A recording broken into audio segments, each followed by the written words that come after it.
allegiance to the flag of the United States of America and to the republic for which it stands, one nation, under God, indivisible, with liberty and justice for all. Thank you. Record show, everybody's present. And I got to read a public comment policy statement. If there's anybody from the public that wants to make a comment to the board, they will need to go over to the table along the wall there and read the script and fill out the form to make public comment. At the beginning of the meeting, we will reserve about 30 minutes for public comments, but you only get 3 minutes to speak on your topic. The board will not respond. Okay. All right. Everybody look the consent agenda over. Make the motion to accept it. Thank you. Second. I got a motion by Jones, a second by Miller to approve the agenda. All in favor, signify by saying aye. Aye. Aye. Motion, anyone against? Motion carried. Public comments. Have we got any? Jamie? None? Okay, first up, introduce new hires to the board. Got any new hires? Yes. I would like to introduce Marissa Purcell. She is our new WIC reception area support staff person, and we're so glad to have her on our team. Thanks, Chris. Good morning. Good morning. Thanks for Welcome. coming up. Thank you. Yeah. Marissa, where are you from originally? From Omaha. Okay. Still here, still there? I Okay. Okay. like it much better over here. Well, welcome. Ooh, I like Thank you. Got a good team down there. Good. And We had a new employee start yesterday as well, Hunter Ward, and he's going to be out of our Underwood shop as a truck driver, working with the Culver crew. okay. Welcome, Hunter. Good. Coming in. Yeah, thank you. Appreciate that. Okay. Is that it? Did you, Andy, I'm sorry, did you say he's gonna work on the culvert crew Yep. under Kyle? Yep. Awesome. You'll have a really good Nick day. McCoy will be his lead man. Okay, next up, recognition of Becky Linehan, Finance and Tax Officer, Auditor's Office, for her 37 years of dedicated service and a retirement. Congratulations. Want to read something from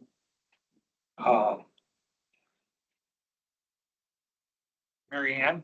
She sent this in, asked me to read it. I continue to recover from knee replacement surgery and can't be at the meeting today. But I want to publicly thank Becky Linehan for her many years of dedication to Pottawatomie County. She was incredibly helpful to me as a new auditor last year and has been the last word in finance and auditor's office. We will miss her terribly, but are very happy that she is about to enjoy retirement. Somebody's leaning.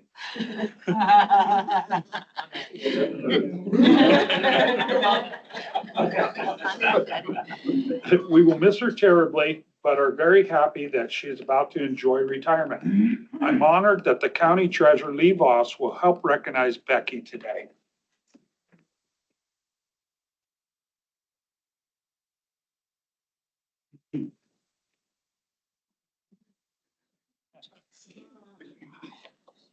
So, happy retirement. 37 years, you've officially earned the right to never attend another meeting, never answer another email, and never listen to anyone say, hey, quick question, ever again. Honestly, surviving 37 years in this place deserves a medal, a parade, or a national holiday in your honor. But you get this $1 million coin. Please don't spend it. Thank you. We're trying to all wrap our heads around the fact that you've been here long enough to remember every system we've replaced and then replaced again and then replaced again because first upgrade didn't work and Tyler was terrible. And remember when we had to have new typewriters? Your patients should be studied by the scientists and you have impacted every part of Pottawatomie County. will miss your experience and your ability to predict problems before they even happen. Mostly because now we have to figure themselves ourselves. And that's honestly terrifying. After 37 years, you're more than earned long mornings, peaceful days, and the freedom to laugh when we call you for help. Do not block my number. Enjoy retirement, Beck. I am going to really miss you because you're the only one that's been here. Not as long as I have, but you're it.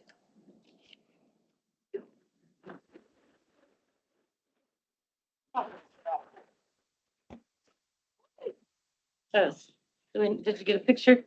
Oh, sorry. Here, you better get over here. Thank you. Thank you. Thank you.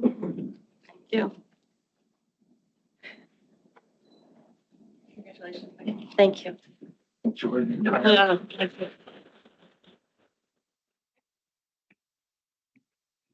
Congratulations. Thank you for everything. For those people watching at home, Becky's point was not $1 million. She deserves it. Thank you. Pete, thanks for coming in today too. Thank you. Thank you for sharing her with us.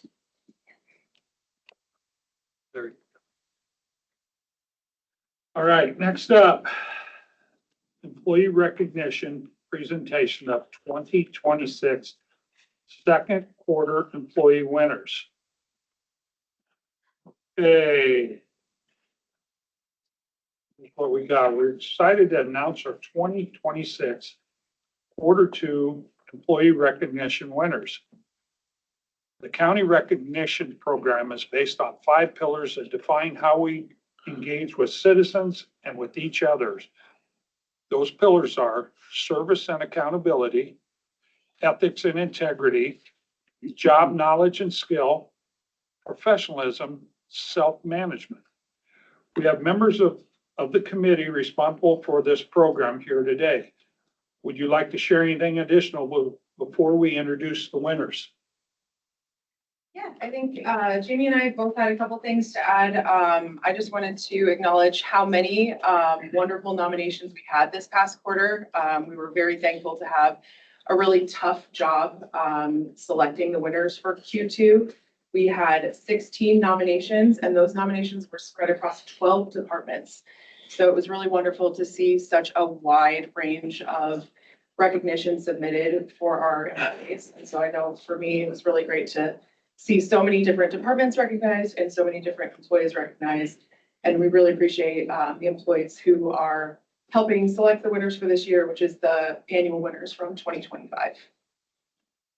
You wanted to add, Jamie? Yeah, I would just add that the program's success depends on entries.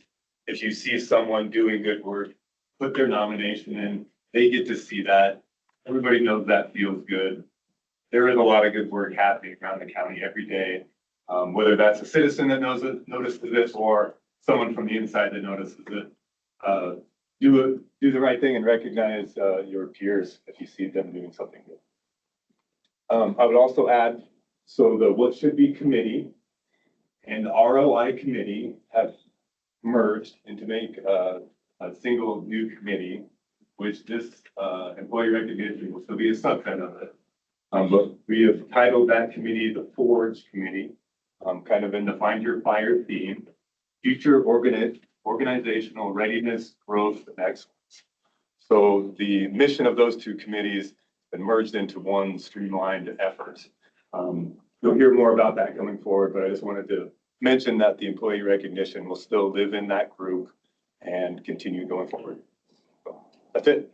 Thank you. Thanks for your work on that. Really appreciate that. Okay, the first quarter two recipient is Summer Murdoch for service and accountability. Summer is a disability service navigator with the Western Iowa Service Collaborative Disability Access Point. Summer was nominated by one of her clients for the exceptional level of care and service she provided. The client came to Summer while they were navigating various mental health challenges. Summer stepped up to support her client by making the calls that they were able to make on their own. Summer also showed up to support them throughout the process to alleviate their nerves. The client said they would not be where they are today without Summer going above and beyond and to help her show how much she cares. Congratulations, Summer, and thank you for your follow through and service you provided our citizens.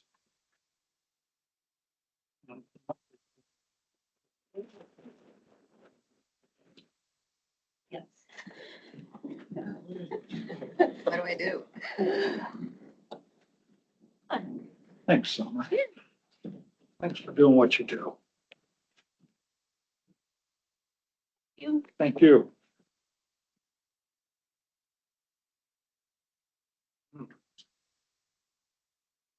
The next second quarter recipient is Thea Harrison. Thea works in accounts payable in the auditor's office and was recognized by county department head for ethics and integrity. Thea noticed that a delivery driver was attempting to deliver packages to the courthouse's unused entry on 6th Street after the building was closed. She stopped the driver from doing so at least 3 times. The driver even tried to sneak back after Thea turned to leave. Eventually, Thea walked the driver to the main door and took the packages inside the building. Thea could have easily looked the other way since none of the packages were for her department and it was outside of work hours, but she did the honorable thing. Her actions likely prevented the theft of those packages. She also reported it to the department head so they could work with the representative of the business to help prevent this from happening in the future. Thank you, Thea, for your extra effort and for going above and beyond.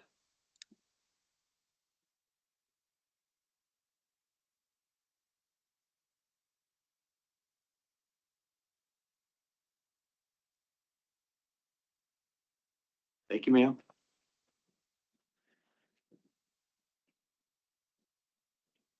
Thank you. Why are y'all ready? This? You're up, Jeff.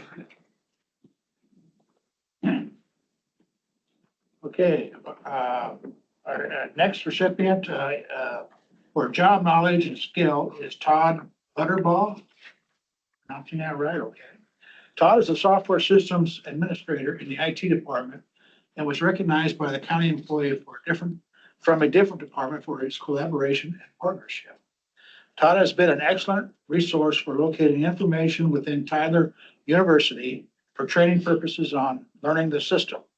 He has shared several resources that have helped individuals utilize the system as effectively as possible while minimizing the manual effort.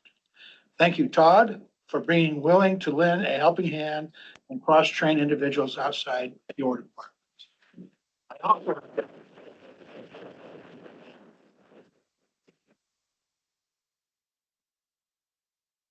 Good job, dude. So, yeah, let's just do this. Okay, congratulations. Thank you, Todd. After that, I could wait till I get time.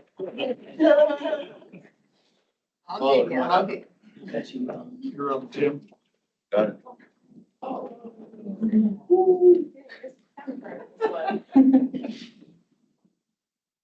We have 2 recipients for the Professionalism Award.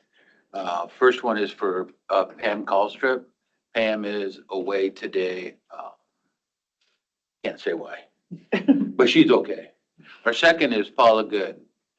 Pam and Paula were both recognized by citizens who regularly work with the Planning and Development Department. Pam and Paula are recognized for their wealth of information, always being kind, and for being strong assets to the county. We appreciate how wonderful it is to get to work with both Pam and Paula and wanted everyone to know how much we appreciate them. Pam and Paula, thank you for serving as reliable public faces to the county and all outside organizations. Paula. Thank you.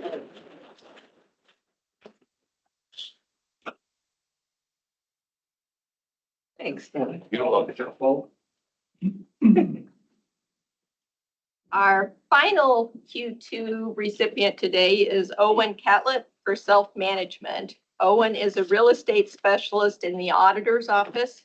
He was recognized by a citizen who needed a travel document but didn't know how long they had been living at their current address. They knew it had been roughly 40 years, but weren't sure how to get the exact information they needed. After trying to find what information they could on the website, they called the auditor's office and spoke with Owen. Owen kindly walked them through the process of finding the exact information they needed. He was diligent and patient, and the citizen was very appreciative of Owen taking the time to help them. And thank you, Owen, for stepping up to do what's needed for our citizens. And unfortunately, Owen is not here with us today, but I will give him his certificate when he returns. Thanks, Owen. Now, if all you, today's recognitions recipients could gather for a group photo, please. Thank you and congratulations. Come on. Come on up here. Sorry about my luck. I'll put in another one for Q3. Man, did you send Paula back to work already? All right, well, you stay here holding it down. Thank you. Congratulations. Thank you. No, thank you. You don't have to walk through. Okay, thanks, everybody. Thank you. Becky? Enjoy the day.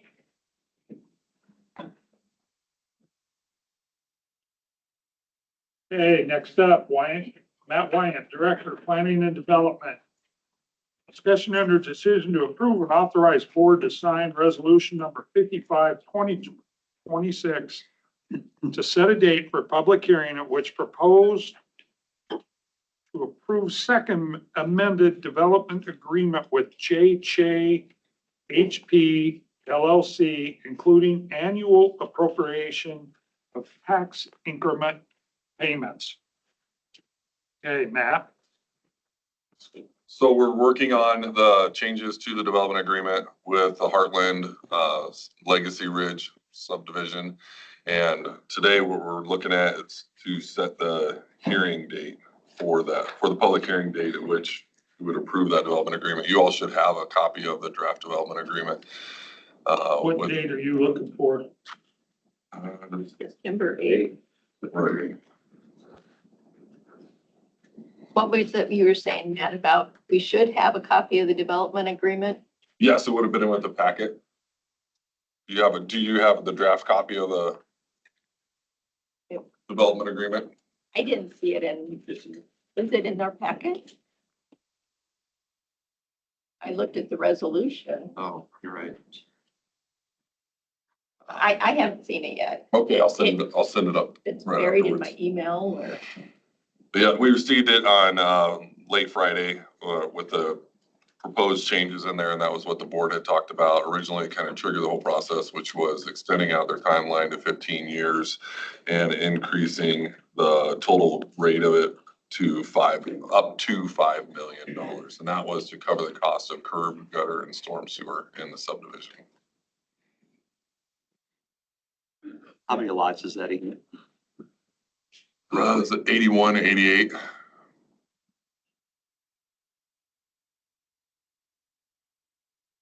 I'll make the motion that we approve resolution number 55-2026 and set the public hearing for September 8th, 2026 at 10 a.m. I'll second that.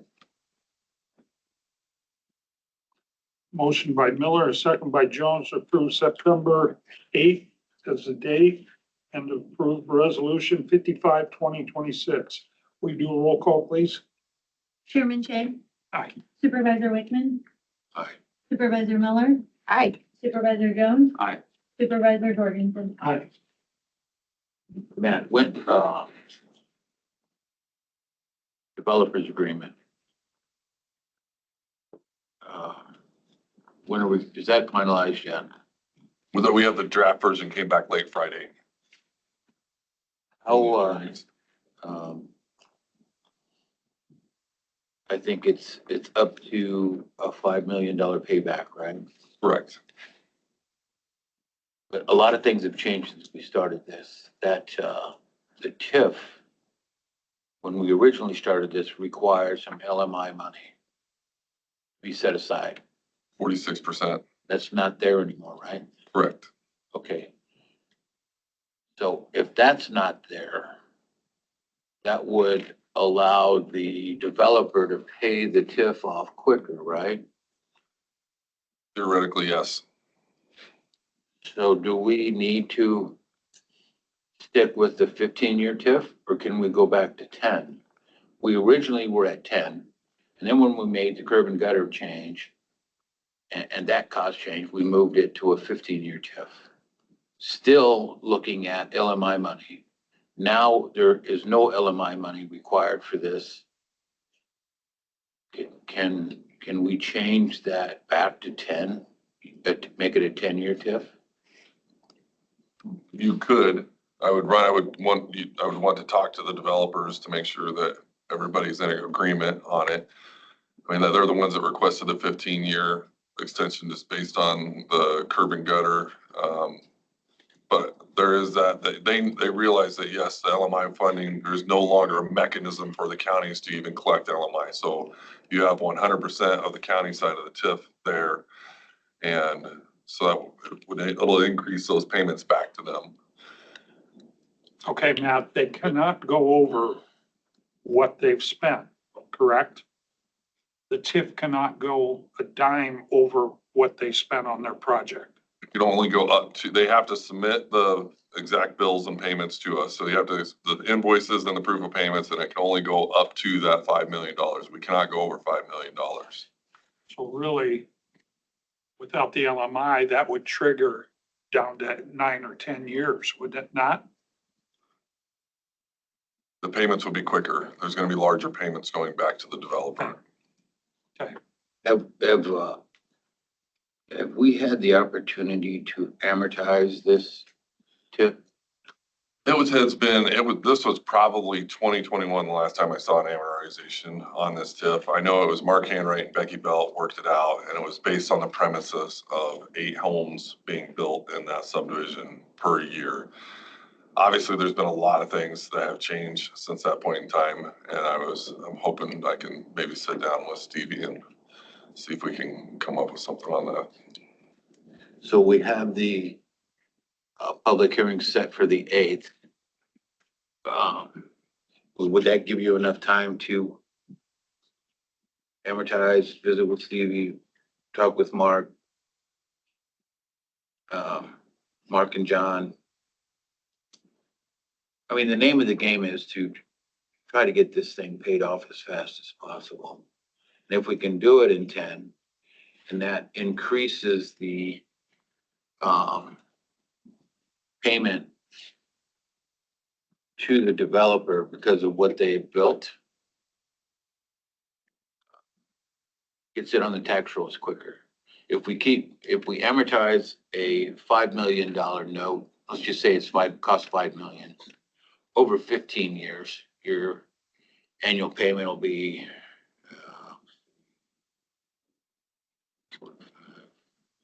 $320,000 a year approximately.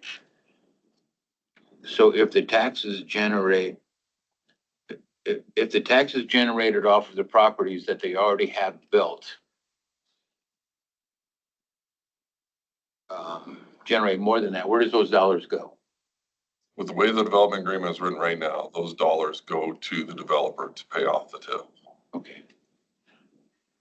All of the TIF collection, the school, the property tax out there, the school's going to get their portion of it, the county side of it. Whatever the county is collecting in that portion of it is going to go to pay off that developer. Does it specifically say that? I mean, I can review this agreement. okay, and get if back with it's you guys. if it's I haven't advertised and they're only required to pay so much that they guarantee every year, if it generates more dollars, does it say that goes to pay down the TIF quicker? We'll only pay out anything that is generated from TIF.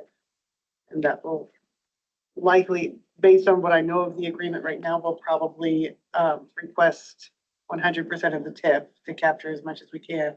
And we'll pay it off as much as we can collect. So it'll be working with the auditor's office to determine what those max amounts are per year. And then it sounds like it's a 100% payment to the developer. So then whatever we bring in, we'll pay out. We won't pay any more than what we brought in on TIF. Payment to the developer can only go to pay off the TIF, Yes, period. period. That's state code, correct? Yes. And that amount, and here it's, that amount is determined each year. And then the school automatically gets some, right? Do they still get some? The school still gets their part. So maybe it doesn't matter whether we stick with the 15-year I, agreement or we move it to 10. If all of those dollars are required to go in to pay the TIF off, maybe they'll get it paid off at 10. I would appreciate sticking with a little bit longer of a time period for us, just so the fact of we don't have to come back and try to make any more changes. We've made so many changes to this. I think we're costing ourselves a lot of money just and the developer legal fees versus if we give ourselves a little bit of a stretch there, then we're not gonna have to come back in and say, well, there's 5 more Okay. years. Matt, on this latest amendment, did they take the LMI out? Yes. Okay. And they're having us adjust another developer's agreement to take the LMI out as well. Yes. Okay, good. And the board will see that. The board will see that. I know, but when? Has our legal team seen that yet? We haven't even seen it yet. Well, I thought you said it came in Friday. This one, yes, there's the RMP 88 as well. That one, our legal team is having us remove the LMI requirements out of that For RMP. for RMP because our joint agreement with the city of Council Bluffs states that the LMI funding from that will go to the city of Council Bluffs. That was the only way the city would sign off on it at the time. Now there's no LMI to be collected.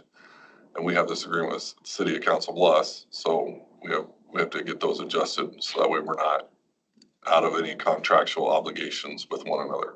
Okay, so what development agreement made it to you Friday? Was it? Legacy Ridge, this one. Okay. Yeah, would you get that to us when you can? Yes. Make sure Kristen gets it sooner than later, or our legal team. They usually, I will say, that they usually don't review these because they're coming from, but So you don't want to look but at it. Kristen wants to look at it. I mean, Okay. Now, the LMI money from past TIF. Did the state let that go? I mean, what, retroactively? I don't know what happens to any of those LMI funds that, I don't know that part of it. Okay, They would be held at whatever government level brought them but in. if we were in a TIF with somebody before, we're collecting that. Now, the new law went into effect July 1st. That's done, right? Have we Yes. collected any, do we know? Right, you cannot collect TIF. That's why we're On adjusting any past contract. there is no more There's collection of done. LMI. Yeah, We don't have one correct. anyway. But there's some cities out there with it, so. Mhm. All right. Thank you, Matt. Next up, Matt Wyatt, Director of Planning and Development. Discussion under decision to approve the final plat of Wonder Ridge replat, a subdivision situated in Hazeldale Township, and to sign planning and zoning resolution number 2026-12. Will this be the last time we see this? Matt? This is the last time that you'll see it. This is final plat. It has not changed anything from the preliminary plat. You have the 2 acre lots up on the northeastern portion of that property. And then the buildings are getting divided off onto a 4.3 acre parcel. And it has stayed the same since preliminary plat. Matt, will they be able to build on that north lot with the road going right through that?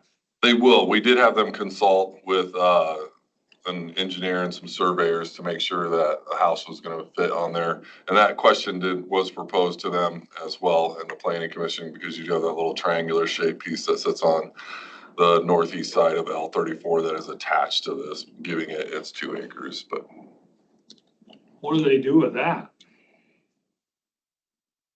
A little triangle. you put a garden over there. Buy some sheep. Or Do they put a well over there or something? No, because I mean, They go under the road. yeah, you'd have to be working with Andy to go underneath the road and things. I mean, And anytime we go under the road, you just gotta sleeve it, don't you? Correct. Okay. All right, well. Questions? Need a motion? I'll make the motion to approve the planning and zoning resolution 2026-12. I'll second that.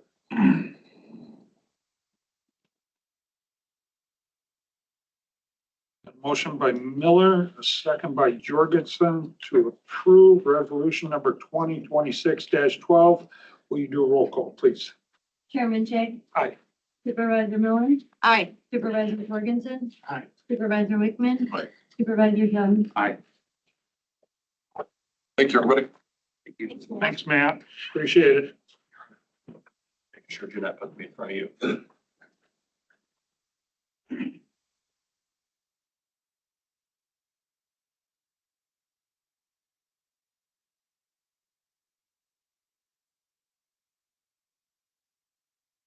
Next up, Kristen Bracker, attorney, discussion and or decision to approve deputy addendum for 2026-27 contract. This is the addendum that you to correct our oversight from the deputy's contract. Yeah. It just, instead of having a year on the shift differential, it just removes the contract years and sets the shift differential for $1, which is what it was for last year, and it was assumed to be this year as well. Just solidifying the agreement. Kristen, thanks for making that a priority for the last week. I'll make the motion to approve. Thank you. I'll second.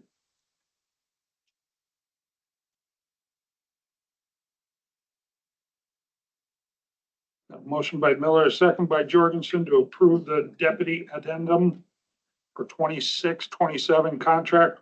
All in favor signify by saying aye. Aye. Those deny, motion carried.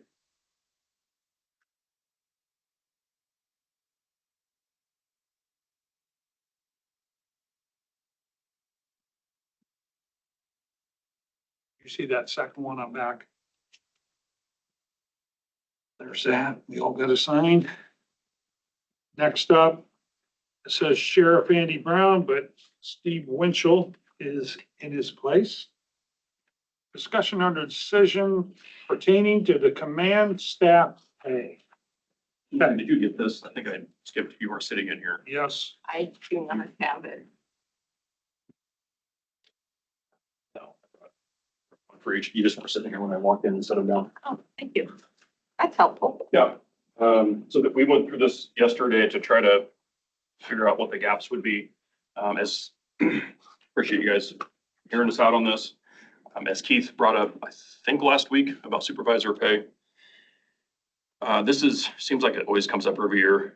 In my brain, it would be simple just to choose a percentage and then that's worked into the conversation going forward. Council Bluffs PD just dealt with this, I think, a month ago in their city council. Guess what? They just dealt with this at the city council. There was a discrepancy of what the frontline officers were getting and what the supervisors were going to get. We know that things are tight with you guys being the fiscal agents. We understand that.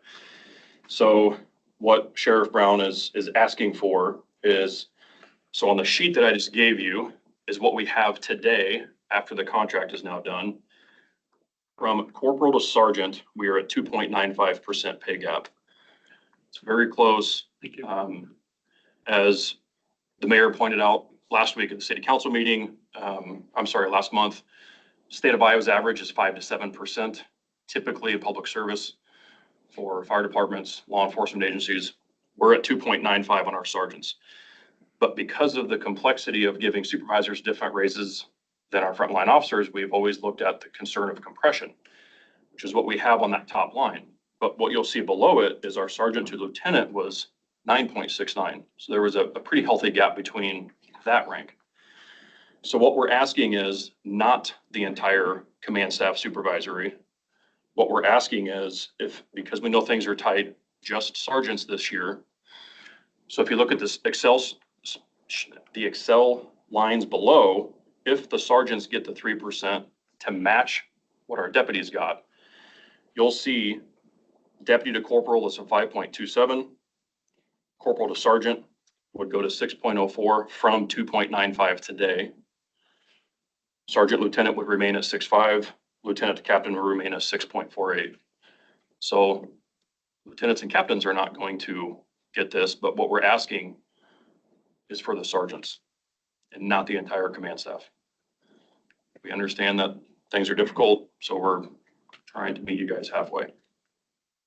The bottom line, Steve, that's if they get the 3% raise that every other county employee gets, correct? Well, it's what they have now, and what we're Not the additional 3% that what we're asking is the sergeants would get another 3 to be equal to the movement of our deputies that they just got in the contract, the 6%.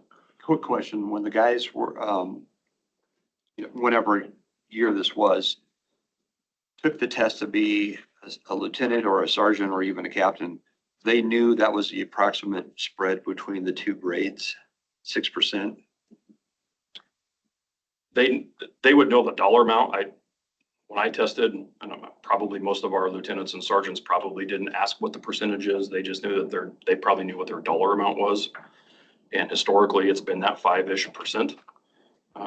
County handbook even says the employee shall get a 5% difference. So that's in our own county handbook. So our ask is, if we go to this, going forward, we are now in a situation where we're all rolling about the same. And to try to minimize this compression problem. So that's our ask. Sergeants. Work that you did. Did you talk to the guys? Were they agreeable with this? The command staff? Yes. The supervisory staff? Yep. I have no further questions. We have 8 sergeants. 8 sergeants. Yeah. So if you look at the second page, we put the total dollar amount would be 8 sergeants.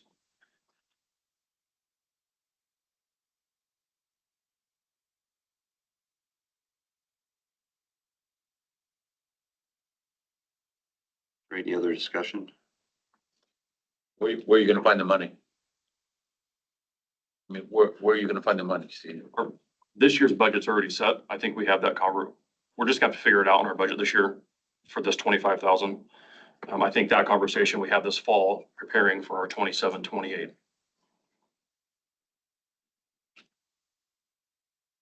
Very important. Well, we didn't budget this. I understand that. That's why I said we within our own budget, because our budgets are already set for this fiscal.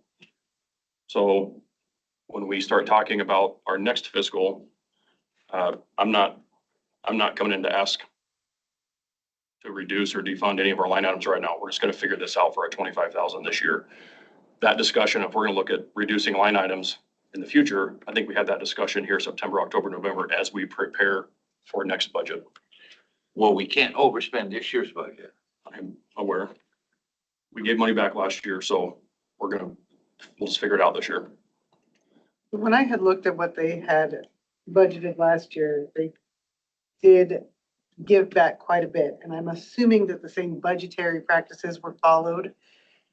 I haven't investigated that deeply, but I feel like they probably can absorb this year.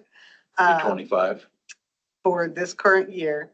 And I think this is a really reasonable request based on what I originally thought the request was going to be. So I think that they can absorb this. It's going to be a minimal cost if we're looking at just this one group. And I do think that in the future, we need to look at the budgeting there a lot closer so that we can get more precise, so that we don't have these huge areas for wiggle. But I think going forward into next year is a good place to start that plan.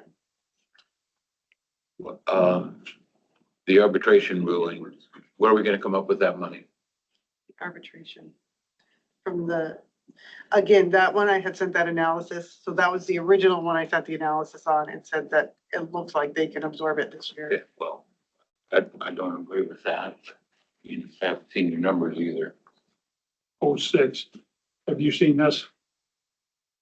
Last year's budget, Yeah, did you look at it line by line? not line by line. Okay, and that's completely different from what was sent to the state by the auditor's office, just so you know. Our ending, Why would we change that? our ending balance. Steve Lynn's looking at it, figure out which one's right and which one's not. We've always gone off that, so We've always, That's gonna be do a motion. the cash balance ending at 26, June 30, cash balance. What we said for the budget was before that was established, so it was our best guess of where we'd be at for the end of 26.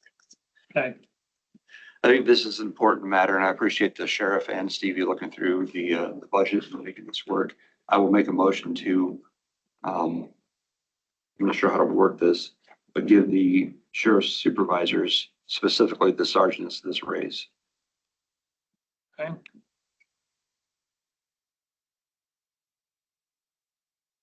I've always been supportive of our sheriff's department. I'm a blue line guy. I would like to see this happen. But at the same time, we're gonna be facing a lot of budget restraints coming here. I've already had, somebody talk to me from the jail department, looking to do something similar to what's going on. Steve, I mean, these guys have to understand we're under constraints this coming year. And, because, we've had one arbitration, now, we're gonna have more down the road. It's just gonna be mission impossible to try to work all of this out satisfactorily for everybody. But if you've got this in your budget that you can absorb as it is right now, I will second the motion. Appreciate Got a that. motion by Jones, a second by Jorgensen to approve the staff pay of the deputies, No, No. or, I'm sorry, the sergeants. Sorry, Make it an effective date, say that again. an effective date for the Today. additional 3% so that payroll can. today, We should make at the end of a payroll. end of a payroll period, you have to ask the auditor when that is. Steve, can I ask you one more question? The 28th. 8th would be the effective date. Okay, Does corporals, do they have any supervisory roles? Yep. Should they be exempt? Nope, Why not? because they don't have discipline capability. That's why they're not exempt. motion by Jones, second by Jorgensen. All in favor signify by saying aye. Aye. Those opposed? Motion carried. Thank you. Thank you. Appreciate it. Thanks, Steve. Thanks Thanks for for bringing coming it in. Next up, Garfield Coleman, Director of Safety and Risk Management. Discussion and or decision to approve updated job description for Director of Safety and Risk Management and Safety Coordinator. Yes, this is just to add the ADA coordinator job description in the risk management department with myself and safety coordinator, which is Jake. So a couple weeks ago, we talked about doing the ADA coordinator position and duties, so we just updated it. We appreciate you taking that on. It's an important job. Yes, it is. I'll make the motion to approve the updated job descriptions. I'll second that motion. Questions, comments? Motion by Miller, second by Jones to approve the updated job description for Director of Safety and Risk Management and Safety Coordinator. All in favor signify by saying aye. Aye. Those opposed? Motion carried. Thank you, Garfield. Thanks, Jasmine. Thank you. Thank you. Jasmine, you're up. Don't leave. All right. Jasmine Elmore, Director, Human Resources, discussion under decision regarding county wellness provider. Good morning. Thank you. Good morning. Morning, Jeff. Good morning. So we have a breakdown of your options. Thank you.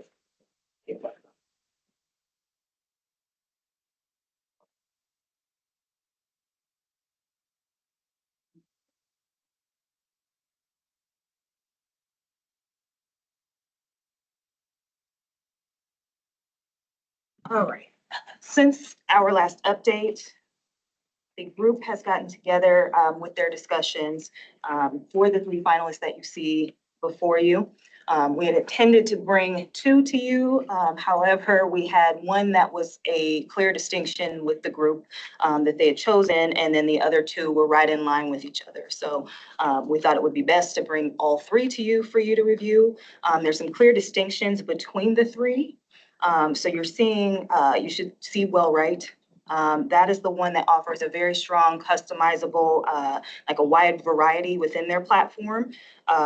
They offer health assessments, they offer like the biometric screenings. You'll see below that's actually the one that is the highest in price, but they do offer like your device integrations and some optional health coaching.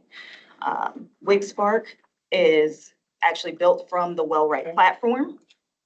WigSpark provides many of the same core functions and capabilities, just at a lower cost from Wellwright. The costs are similar to what we were paying for with our previous vendor. So I think that's something that's very beneficial for this one. This one does not provide a health coaching option.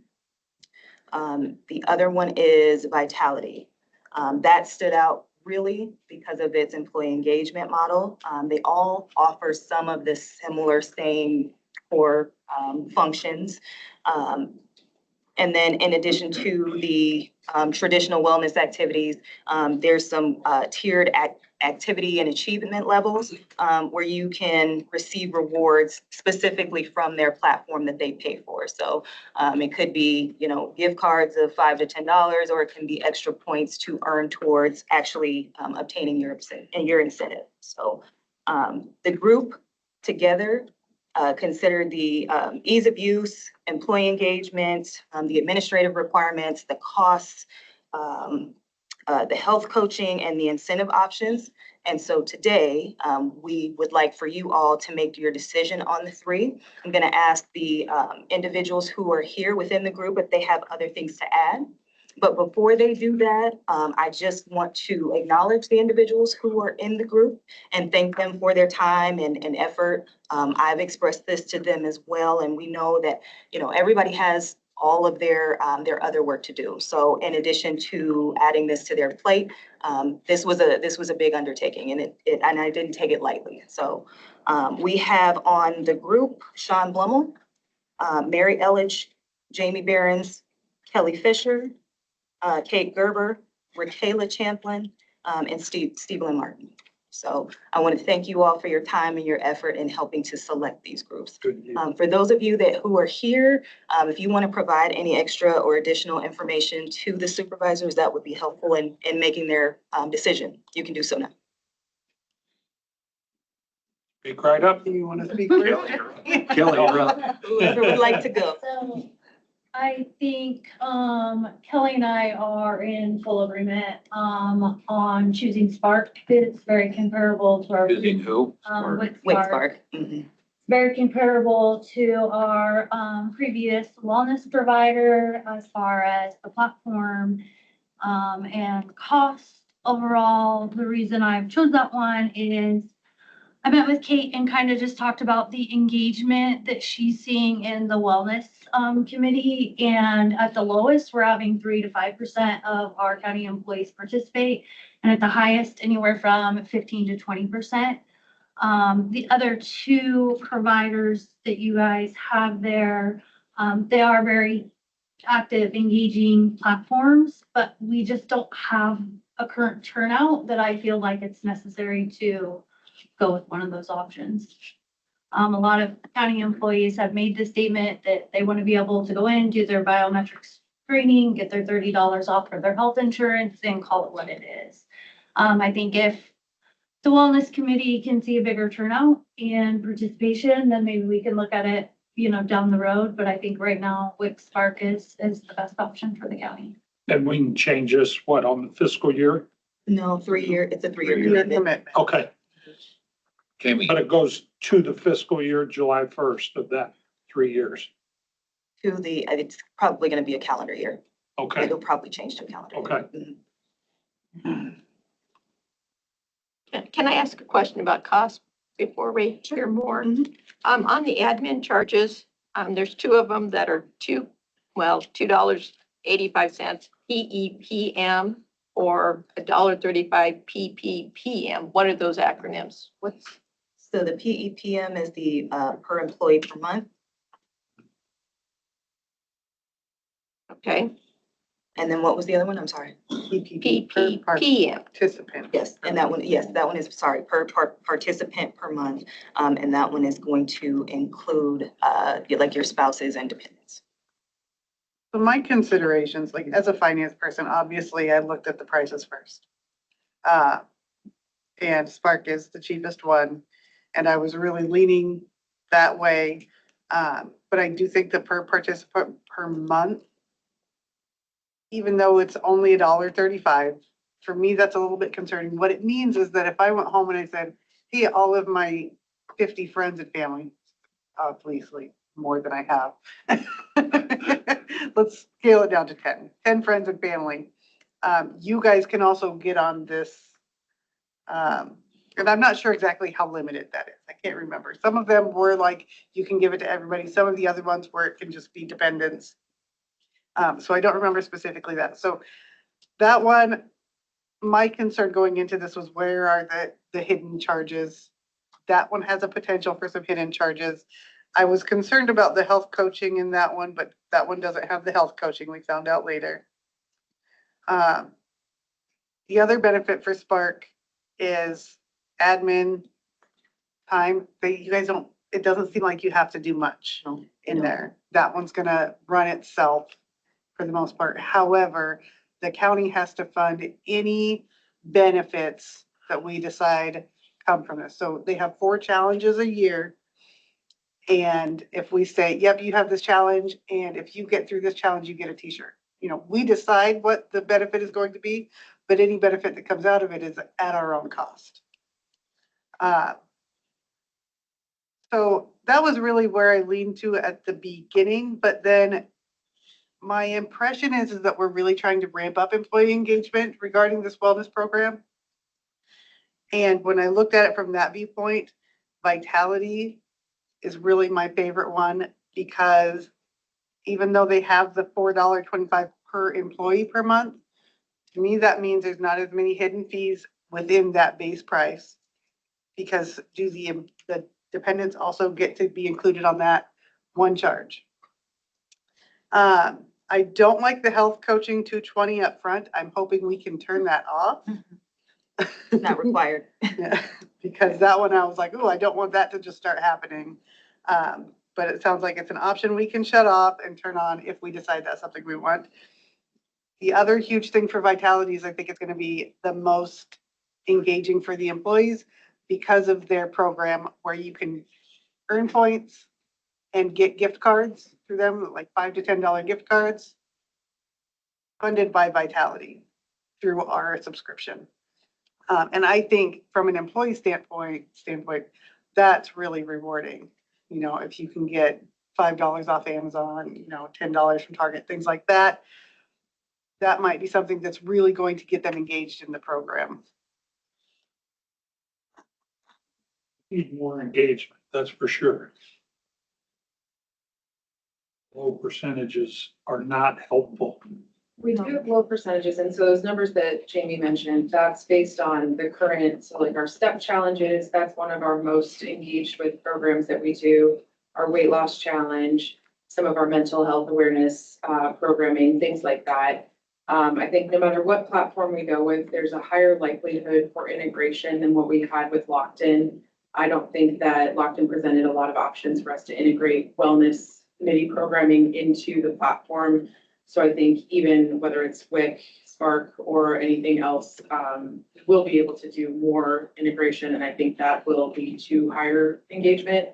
But I think the feedback that we've really gotten, at least that I've heard, just in offhand conversations from employees, is the focus on the $30, the focus on, some of the things that are working well that we've done as far as some of the additional add-on programs and things that the Wellness Committee has done, and finding ways to really build on those things. I know I don't take county insurance. I don't have a vested interest in any of those things, but I have heard negative comments about some of the health coaching pieces, so I don't have a concern about not having the coaching component with Spark. I have not heard anyone say that they've really had a massive benefit from any of the coaching calls. So to me, that is not a loss by not having that, especially with the added fees that are associated with it. And just with some of the conversations that we've had today about budget in other realms, obviously trying to be very budget conscious. We want to have this offering and have this program continue. It's important for the long-term benefit to health insurance. Obviously, having healthy employees allows us to, many, many benefits in the grand scheme of things, but we want to be cost conscious as well. I think too, with the per participant, we can put restrictions on that. So if we decided to go with Sparks, yes, they might allow spouse dependents, but we can put restrictions on that. It's just for our county employees. And then if a spouse or dependent would, let's say, sign up, then we just need to have that open conversation with that person and say that unfortunately they can't utilize the program if we decide to put that route to help with keeping that cost down. Like everybody else said, the resources I think are great with Sparks. The other two programs are extremely robust, but it's who's going to put the effort into advertising that program and getting employees engaged. Like you need someone out there talking about the program, engaging people, doing fun activities. The Wellness Committee has their stuff. So it's like, who's going to be that pinpoint person to help ramp up that engagement? What have we been paying for those programs that we signed up for? What, Approximately 18,000? approximately. Yeah.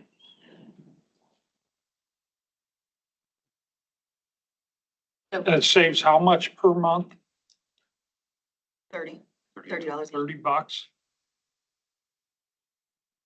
So Kate, I didn't hear your recommendation. Spark is the one that voted for it.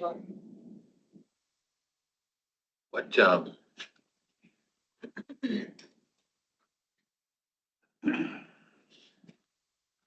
this was really designed for our employees.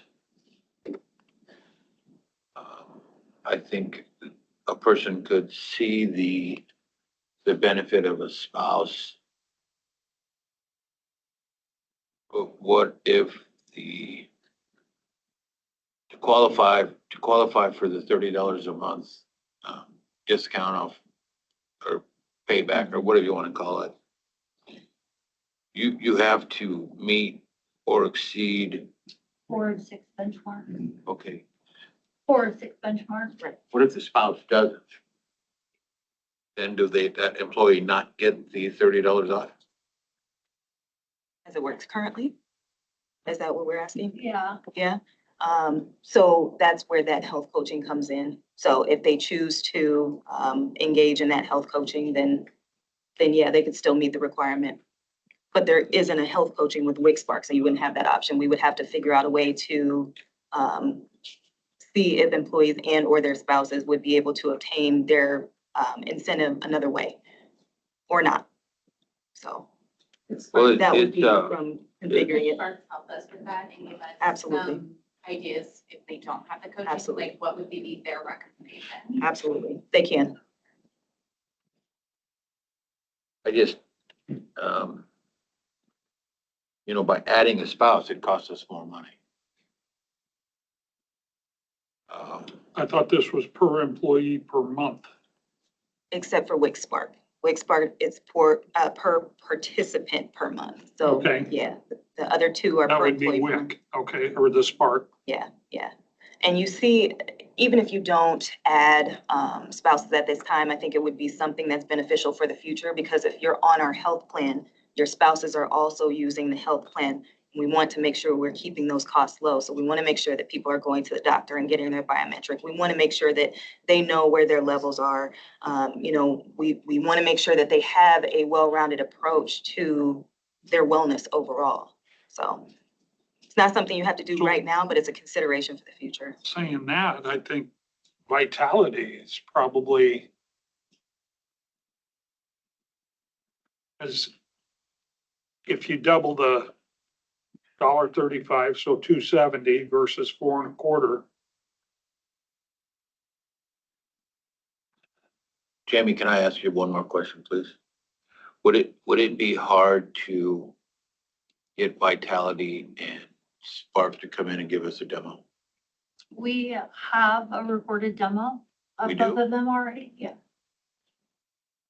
You want the board to individually look at that or as a group and have a discussion, or how do you want to do that? How long is the demo? About Each- 30. Well, Per. each part is probably Yeah. about 30 minutes a piece, so I would say an hour total. You know, I trust the committee. I do too. Well, the They committee's, worked hard on it. committee's not unanimous. I thought they were unanimous. Oh, sorry. We're close. What are We're close, but the highest option, we wanted everybody to essentially vote your number 1 to 3. What were Um, the other votes of the people on the committee that aren't present? So we only have the one that isn't, The that one would be on the first Rakayla. row. She didn't vote, yeah. But And that's she- because she's out of the office, she didn't vote. Okay. But I received her feedback about some of the programs, so. What about Sean? Yeah. So Sean, I don't remember his first, I think it was WIC-SPARK, if I'm not mistaken. I believe, Yeah. based off our conversation, it was WIC-SPARK. Mhm. I could be wrong. And with him being in roads, that was another point that we were talking about. So individuals who may not have access to a computer all the time, who are out in the field, or you have individuals like in 911 where you can't take a lot of time to view, and do a lot of these challenges and programs. You have to kind of hop in at your whim and whenever your schedule allows. So that is another consideration you'll probably want to think about when you're making your decision. So if I understand this right, WIC-SPARK was the top vote getter? WIC-SPARK, yes, WIC-SPARK. correct. Help me understand. Okay, so I'm looking at the spreadsheet Okay. with the 3 comparisons. Mhm. And you've got lab charges for the biometric screening. Okay. And it looks like Wellwright and Wixpart are the same. Mhm. And then the physician for Vitality is $3 per form. And maybe this speaks to your hidden fee concerns, Stevie. But on the next line, you've got screenings and 2 of them offer biometric. And Vitality's, it's options. So isn't that the big thing we want, is that biometric screening monthly? Screenings are done on site. So those higher dollar, $55 to $62 is getting per participant is when you have the screenings on site. So we do the physician forms. Right. And that's how locked-in was. So that, I believe with Sparks, it was the $16 per form. 16, yep. So the higher dollar amounts is when you're doing your screenings at a central location, having people sign up. We have phlebotomists come in and actually do the screening.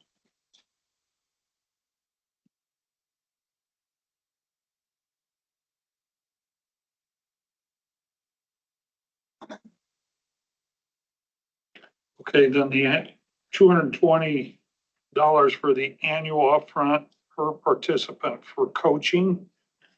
And that's not a Have to be on the requirement. coaching? No, that's not a requirement. And then it's also per employee. So when someone signs up for the coaching, that's when they would essentially send us a report and say, hey, this person signed up, but we can turn that functionality off.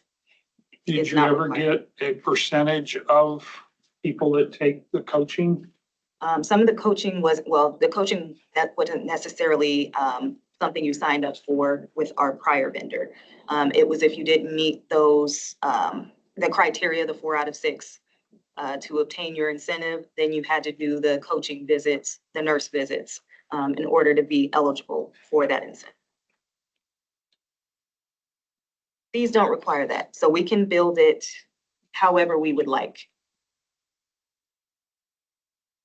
We want to get more participation in this without a doubt to make it worth our while, right? I personally think that if we give a little bit more to the wellness committee, and kind of, like Kate's saying, the participation is so low. I don't know who all participates in the meetings, but if we can do more through the wellness committee and see that participation grow there, then looking at a program, where people can join, earn some incentives. But right now, I just think it doesn't make sense to go into a wellness program provider that's gonna offer all these incentives when we have low turnout. I mean, we're paying more for a provider for it to not be utilized. So I feel like we should focus on growing the wellness committee and then come back and look and say, hey, our participation has grown. Now let's look at a potential different provider. I would certainly. But then we're locked into a 3-year term. But I don't think we're gonna grow participation overnight. I mean, with Spark, they do have quarterly incentive, programs that we can run. I mean, so that's just my opinion. And if we fund the rewards for those through the wellness committee budget. Start seeing if you can get some participation there before you go into a higher costing provider. Really, the county wants to do their biometric screening and get their deductible on their health insurance. That's what they want. And they don't want it to be complicated. Correct. And that coming from people from secondary roads, which is a huge piece of our employment. Thanks, Andy. Happy to help. Yeah, we need to keep our guys healthy as well. Yes. Jasmine, which one was your recommendation? huge. Originally, it was Vitality. After hearing and talking to like Sean Blumel and getting his feedback, and understanding how many people would really prefer the ease of use, and still have some things on the side that we can do to try to lower those costs. Mine actually changed to Wixburg. Stevie, can you get behind it? Oh, I have no problem with it. It was my number 1 to start with. But I just was looking at it from a viewpoint of how are we going to get people geared up and excited about it. So, yeah, I think the option of utilizing wellness committee, if they can take that on to handle those challenges and provide some benefits and engagement from that point, I think it's amazing. Yeah, I think part of it is going to pivot the focus of the wellness committee. We've been really trying to ramp up engagement in the committee, trying to get more members and participation. And we shifted from meeting quarterly to meeting every other month. Originally, that committee, before I started with the county, really formed out of the wellness incentive program. And so I think maybe shifting a little bit of the focus back to that, putting more of the priority on trying to align it with this, and then really aligning the events and special initiatives and programs that we do with things within the platform. I think there's the potential for increased engagement. So would WIC Spark be putting together a brochure similar to what we had for Locked In, so that we don't have to use staff resources to do it, that they will? They will.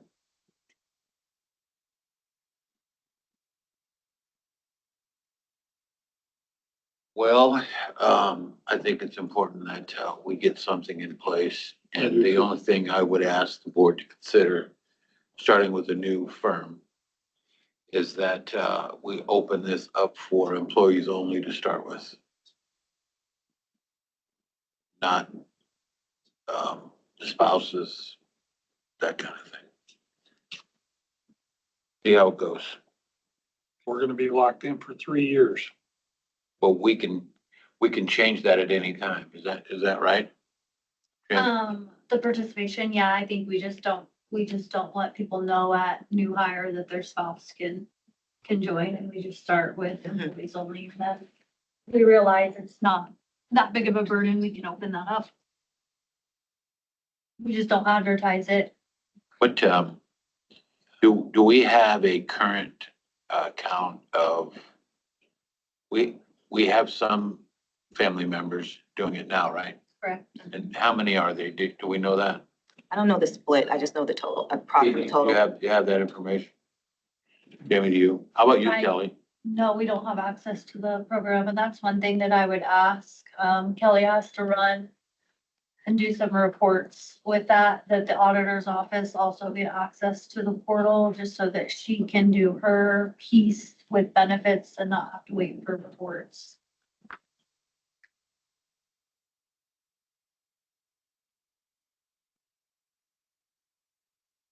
So what's the next step? Does anybody on the board feel it's beneficial to see the demo first? I trust I trust the people on the committee. Yeah, I do too. I think we need to make a choice and move on. You don't even want to see the demo? You don't even want to know how everything works, or what's the benefits? What do they hope to find? None of that. The contract is what I'm interested in. I don't need to see a demo to read a contract.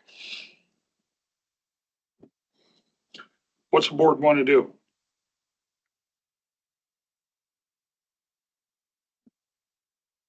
Well, I have complete confidence in the committee that they went through the demos and compared to what we have currently with what's possible. I don't think we need to drag this out much longer.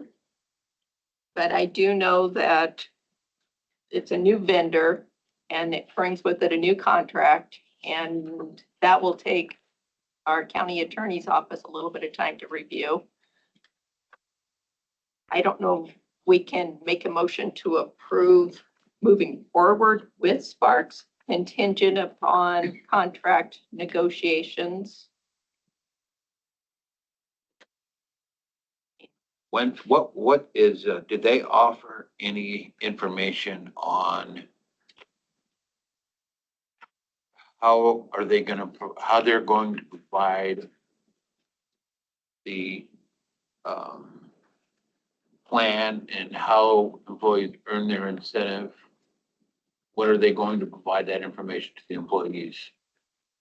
I think it's going to be a change of the entire incentive setup. Is that? We're just gonna hope they completely figure it run out, or- the- Yeah, I mean, is you could change. Is there a plan to meet with the employees, or?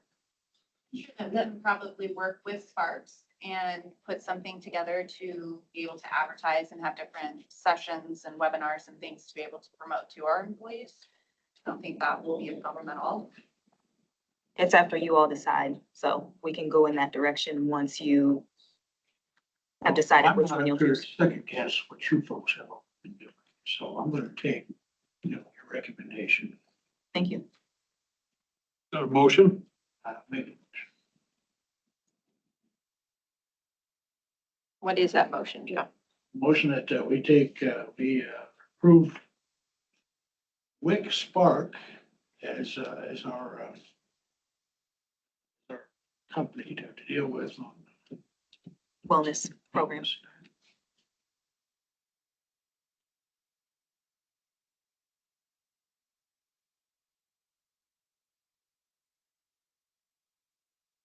Well, as I started to talk earlier, I think it's important that we see the contract terms.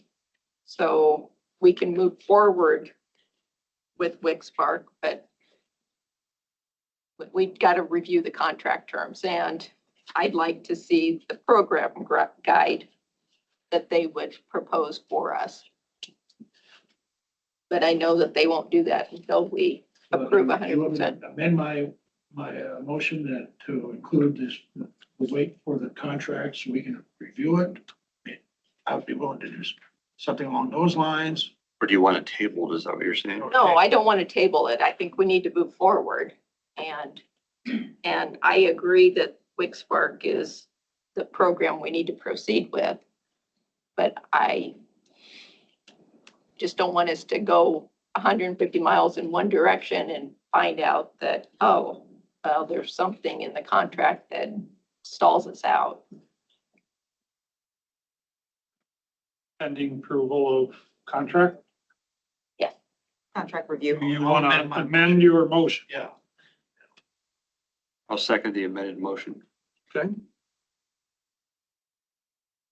Got a motion by Jorgensen, a second by Jones to approve the county wellness provider as WIC Spark pending contract approval.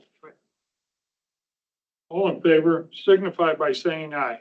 Aye. Aye. Those opposed? Motion carried. Thank you. You made it through that. Thank you all. Good discussion. Thanks for your work. I really appreciate that. I think we all do.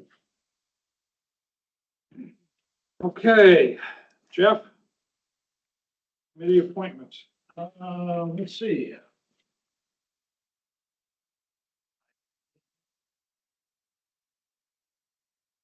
I went with the roving recorder's office to Carter Lake last week and we had a good attendance, good turnout. Let's see, from the VA. Last week, conservation, Great American Rail Trail, tourism.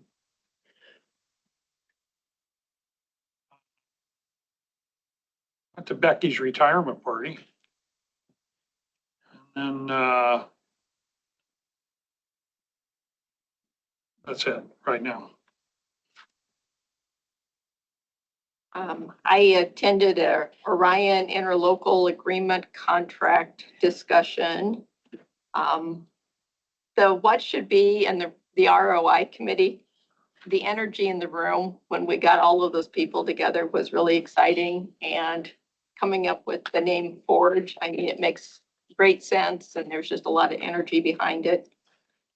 I attended Becky's retirement party, and then I am not going to be able to be at the policy committee meeting or the egg committee meeting on Wednesday. So I've been spending some time looking at the employee handbook and getting my thoughts to Jasmine so she can run them up the flagpole. Tim? Okay,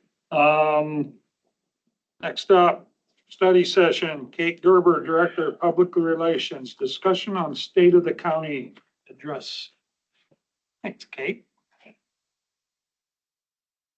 Assignment, as I can tell. Oh, yeah, got lots to talk about.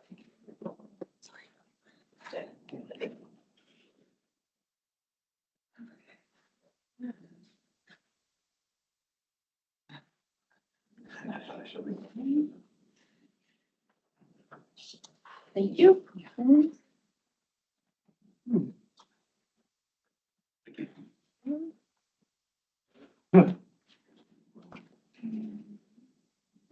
Yep.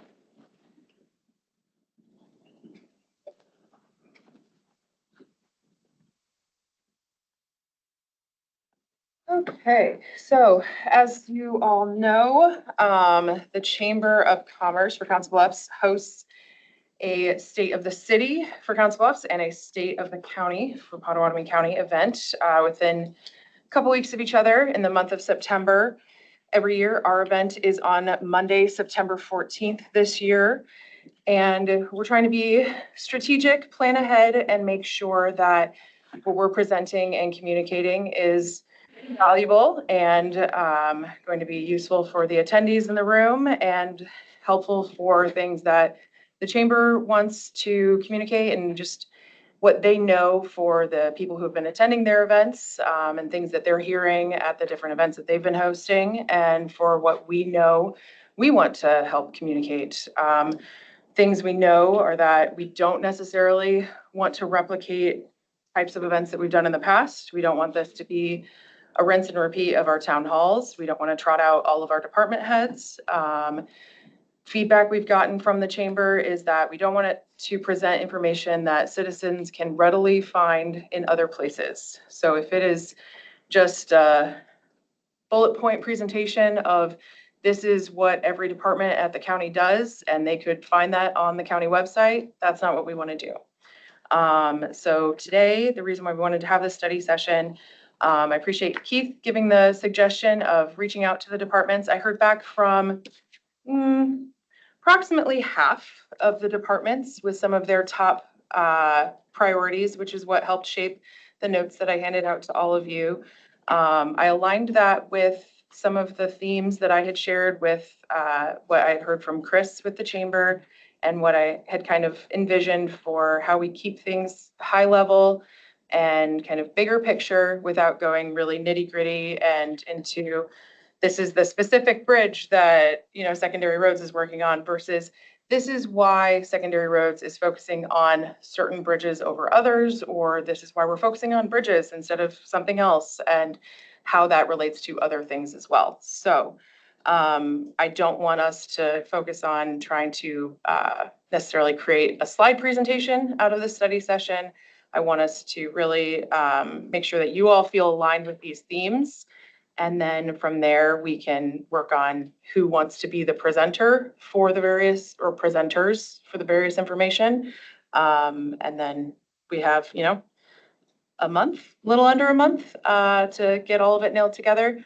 I'll plan on taking the brunt of the legwork on the actual presentation itself, but yeah, want it to be a collaborative effort and make sure that we're presenting the county in the best light and giving all the right and useful information to anybody who takes time to attend. So to kick things off, things that the chamber said they're looking for: big vision, direction, strategic long-term goals, challenges, opportunities, new things that people might not already know, ways that citizens can get involved, which I think that's a really big one that we can tie into a lot of different areas, high-profile initiatives, and then obviously Council Bluffs, the impact directly on Council Bluffs. There tends to be this kind of divide, which is so silly to me. Council Bluffs makes up 2/3 of the county population.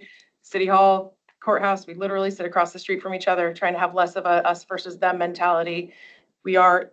Council Bluffs is part of the county, and let's, you know, be more collaborative with how we approach that. So with the way I tried to approach and integrate those themes with what I heard from the departments, one of those being preparing for growth and looking at where we're going. So planning and development, secondary roads, and conservation were 3 departments that I lumped into that. And then also looking at just a broader opportunity of other things we can talk about there. Do you all have any initial thoughts on that? I don't want to necessarily just read all of this to you, but I want to make sure that this is resonating and that you all feel like we're going the right direction. How much time do we have to present? So the total event is an hour and a half. It's over the lunch hour, so it's from 11:30 to 1. Essentially, we will get introduced, and I'm happy to kind of tee up or introduce whoever's going to be our first speaker. And then really the event is ours. So they'll be eating while we're speaking, but we have basically, I would say, an hour and 15 minutes, up to an hour and 15 minutes to speak. So if we do 10, 12 minutes each, Yeah, I mean, we're under an hour at that point, if it was just the 5 of you. Is that the format that you were thinking about, all 5 of us? Potentially, if that's what you want to do. I don't know that we have to do that. And then the chairman done Mhm. it. And That's a lot to put on one person. I didn't like it. I got thrown into it last year at the last minute, You did. and that was a mess Yep. because no one knew what the program was about. Yeah. And if we can do this and everybody put their positive stuff on it, this could turn out really nice. This board is 5 members that are equal.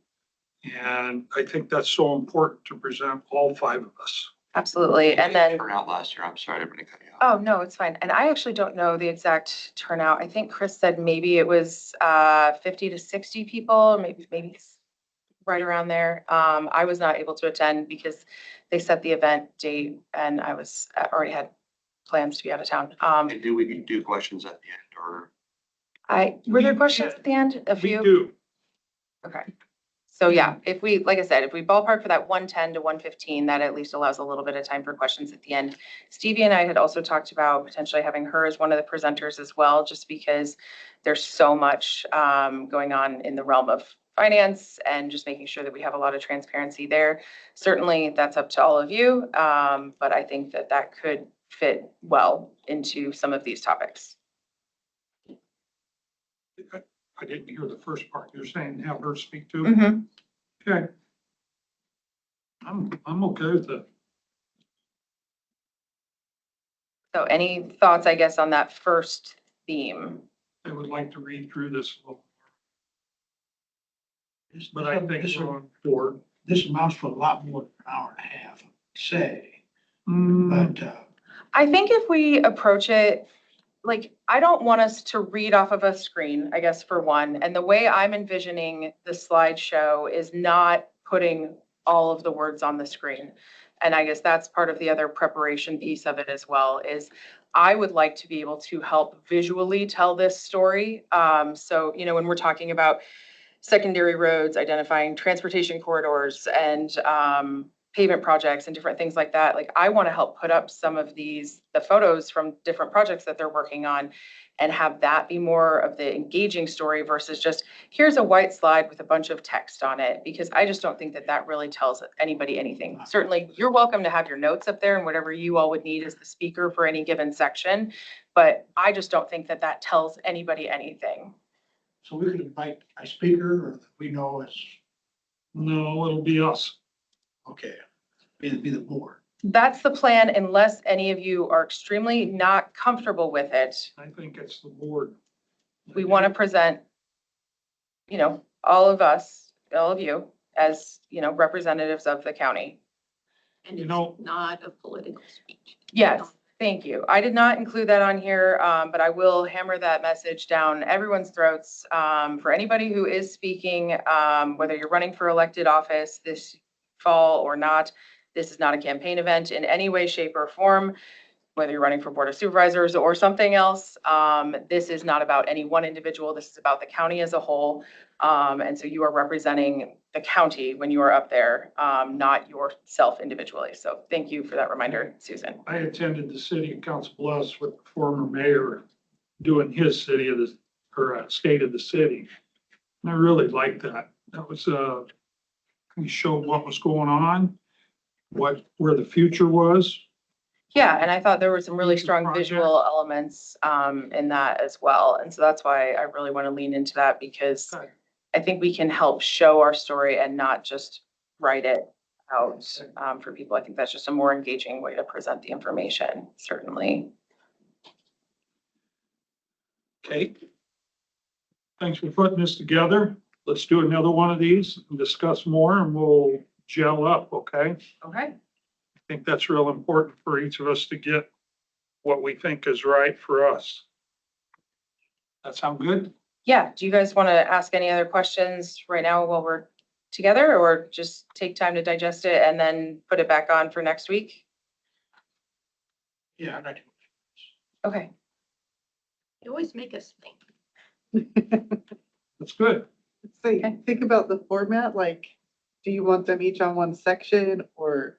Yeah, I would like to avoid clunky transitions as much as possible. And so as you're going through this, you know, if you look at these themes, potentially, if there's one that really stands out to you that you feel particularly passionate about, that you would like to potentially put your name on and say like, yes, this really speaks to me and I would like to be maybe the presenter of that information. Or if there's something that's not on here that you think that really should be, certainly this does not need to be the final list. But like I said, this is just based on the feedback that I had gotten from the departments. This really felt like it helped encompass what they were contributing without it turning into, these are our departments, this is what they do. It's more of a, this is the county, and these are how all of these pieces kind of fit together. I would like to do number one, to be honest with you. Okay. Well, I'll talk to Jeanette. I'll get this thrown on next week's agenda as well. And then, yeah, if you all could review this, Let me know, like I said, if there's something that really called to you that you feel compelled, that you would feel comfortable presenting. If you think there's any glaring gaps, things that are missing that you think should be on here. That would be great. Thanks for working on this, Kate. All right, thank you. Appreciate it. Any other questions? I think that's what I need right now. Thanks, Kate. Next up, Stephen Len Martin, Finance and Budget Director, discussion on capital planning.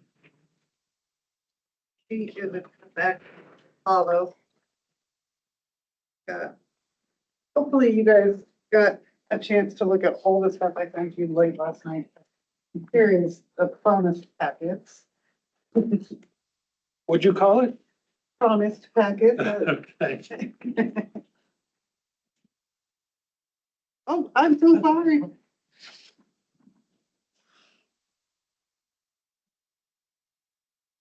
Okay, so what we're trying to do is to determine what's available this year based on what the previous capital plan was and where we're sitting right now. I actually got some really good news this morning after I sent you guys this last night. So first, let's talk about what we're looking at.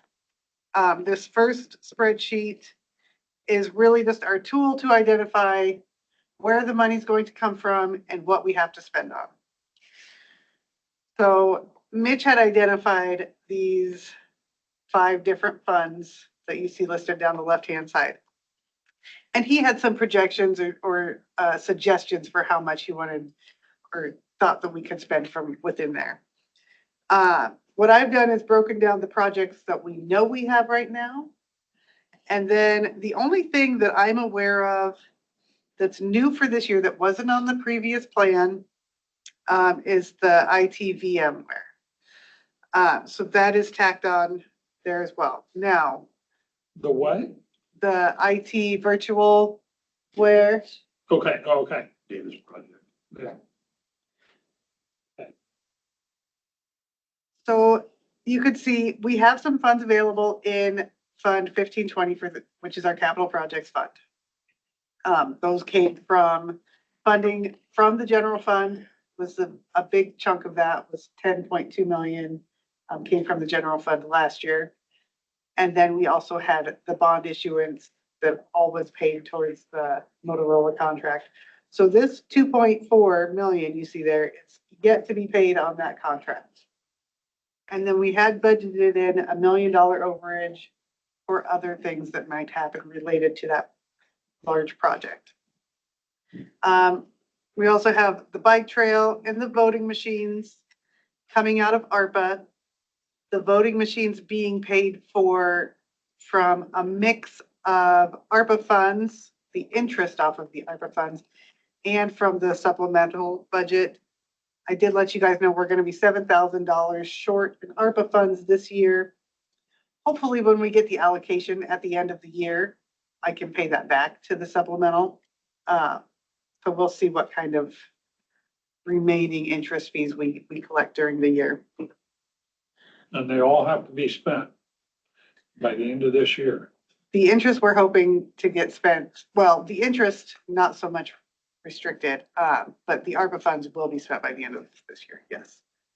I was hoping for closer to an October timeframe, but it seems like that's gonna be, we're gonna be a little tighter than October, but Did you talk with Jeff about that? yes, yes, I've seen his plan and he's gonna have that all spent by the end of the year. yes. Yep, we should be on track. I would like to fast forward or just get it out by October, but you know, we have until December. I don't have to be pushy. Then on here, you see we've got the jail HVAC. So I just got some word from Jason Slack this morning. Is Jason here? No. That because that is currently in development and then it will be going out for RFP he's hoping for December. He does not think we'll start spending on this very much in this current fiscal year. He didn't give me an amount. I would say we still leave a couple $100,000 in here. But I don't think we're gonna hit anywhere near this 5 million Well, okay, since you're right there, Yes. that the 6 million that's in the capital projects fund, Mm-hmm. that pays off the bond for 911. The $6 million we borrowed. The $6 million we borrowed is being paid from the debt service fund. No, it is not. There's no debt levy on that. We did not levy this year. We're not, That's we, right. the, Was the intent to pay that off in one lump fee? no, it was to pay it off over a period of time using the funds generated by the bond. That's what this board decided to do. Oh, that I need to look into further. Yeah, so there's no 5 million here. We got $6 million in debt we have to pay for.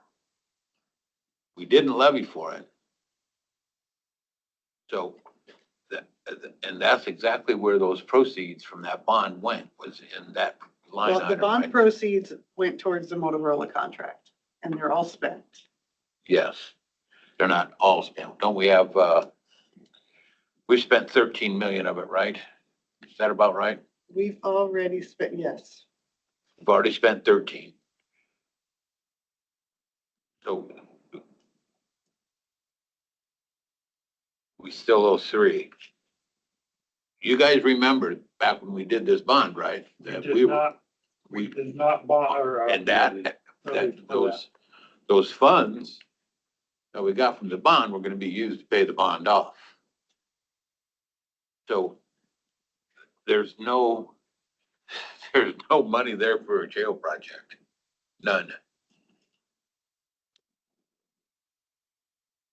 Well, it's going to, again, probably not be hitting anything this year, so we can look at it when RFP time comes up. I mean, I don't know, from what it sounds like, it's already being reviewed and being built so that they can go out for RFP in December. They are going out for an RFP for the engineering, not for the project. Which would be the first step of the project? Pardon me? Yes.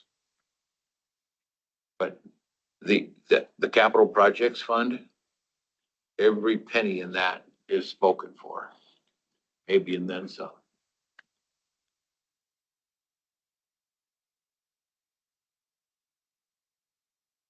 Well, I'm going to proceed. We have other items that were listed on the previous plan that was created. So there's a 3-sided recycling building. I'm not sure. I don't have more information than that terminology about this plan and what was on the original plan, $400,000 there and suggested to come from Fund 19 for property acquisition and maintenance. Along with the Arrowhead Bridge was on there.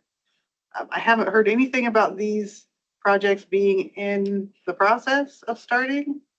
So I don't know the status of those, but I kept them on there because they were on the Talked plan. about that Arrowhead Bridge for a couple of years now. Yeah, I think that that's been in discussion and the 400, I believe is high. I think it's closer to 2.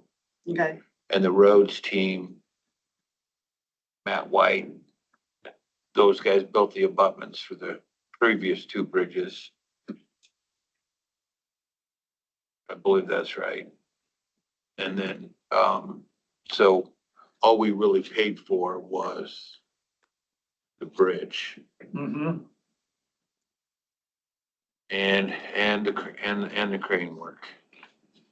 We had to have someone come out there. I remember that. I don't think it was 400. I think it was closer to, it's probably closer to 200 than the 400, but I know I spoke with Dave Fisher last week and that was his estimate, was about 200 with the assistance from our roads team. Okay. You remember any of those numbers, Mark? Sounds about right, yeah.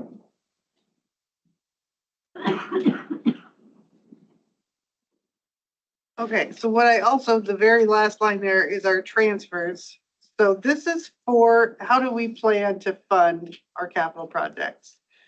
And again, going back to what was on the plan, We were looking at utilizing 1 million from the general basic fund and 2 million from gaming towards capital projects. So my suggestion is to actually transfer them into Fund 1520, which will help us with projects this year and help us plan into the future. So then we have some money available in capital projects for projects. Stevie, is gaming also in that 35%? It's separate, is it not? Oh, it is separate and, well, no, it's built into the general fund, sorry. We will look at It that is. on, we're gonna look at that on our next sheet here. So the next two sheets are really supplements to this to kind of help you guys get an understanding of where we are at. So you can see here where give us our projected fund balances based off of the budget. So this is nowhere near exact, but this is our best guess right now. It's still on here when I'm talking about this final column.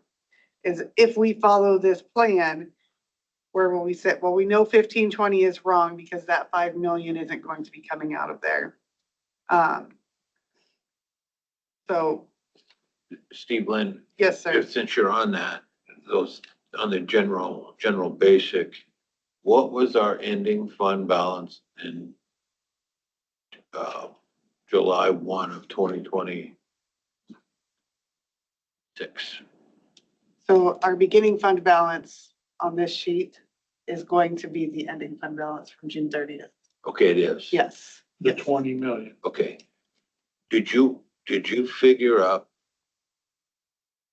what our 35% number would be? Yep, that's on the last page. Last page.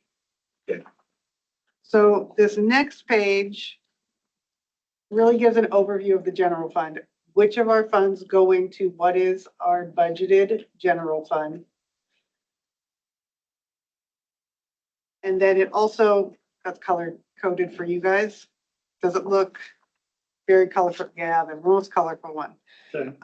Kind of describes for you how those funds can be utilized, what their balances are considered, whether they're restricted, assigned, or unassigned. The unassigned portion is what goes into that 35% calculation, the cap. And the majority of that is our general basic fund, Fund 1. So this was really in here just to give you guys kind of an overall view of where that's going to look. We've got budgeted numbers and then actuals as of August 14th. So you have an idea where we're at a little over a month into the fiscal year. And then that was utilized to go into this general fund reserves table, the last sheet. So here we're really looking at what was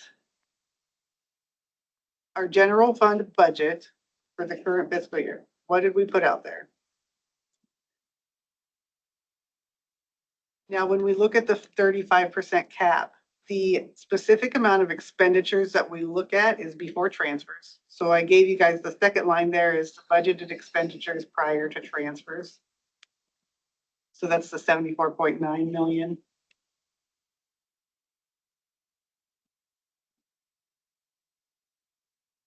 If we look at what the unassigned balance is for the budget, that's the 21.4.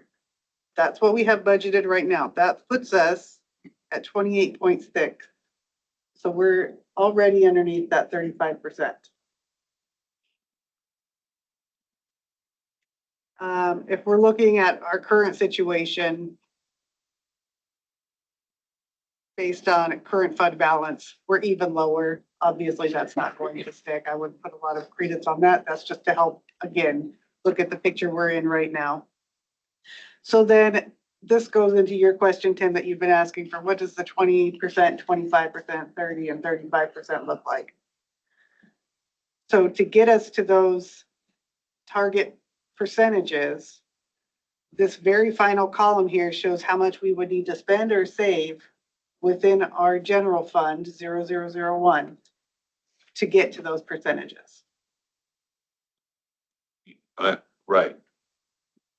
And Right now, we are at about a 28% Based on the budget, yes. based on the budget. So 28% would give us about $4.5 million to spend and keep us at 28. Mhm. Well, let's see. That's, I just did that in my head, but, I think that's pretty close. You're pretty close, yeah, because it's gonna be between the 2.4 and the 6.1. So so I don't know what the rest of the board wants, Well, but that, no, actually, it would be for to save, to set into reserves, not to spend. Because we're already. Let's see.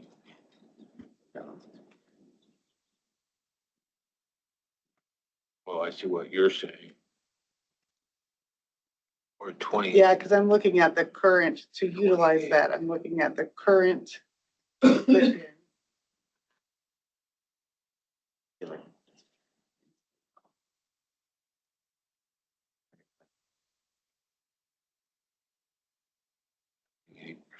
Right now.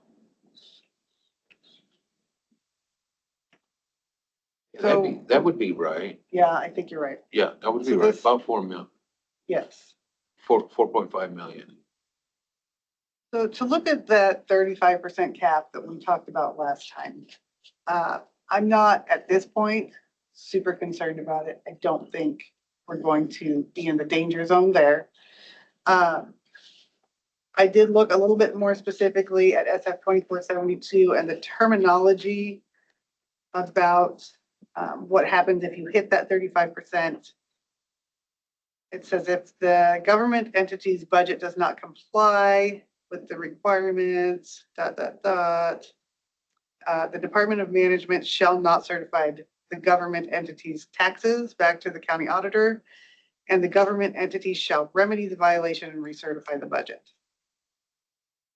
So to me, my interpretation of that is that we'll be working with the Department of Management, should we ever hit that max, to get it back on track into the right position. And still have the option to recertify the budget. So you're feeling the 28%, we should be just right on that, Yes.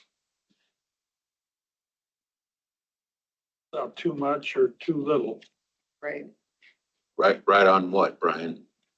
right on for budgeting, We won't be hitting that max. correct? Yes. Which is a bad thing, That because is providing us how much we have in our reserve that we can use for capital projects. Doesn't really have much to do with budgeting. Well, That's a lot. for capital projects, but not for operation.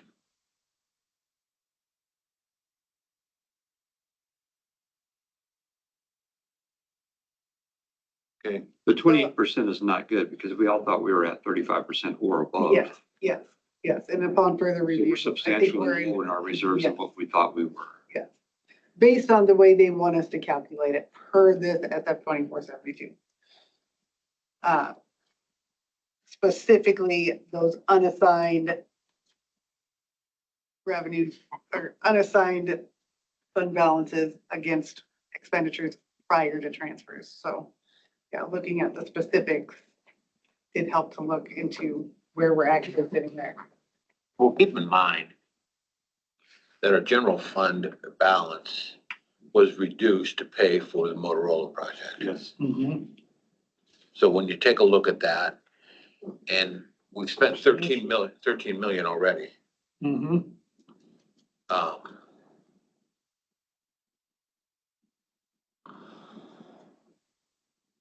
So really the big goal is to help you guys understand where we are, help to plan for how are we going to plan in the future for capital projects?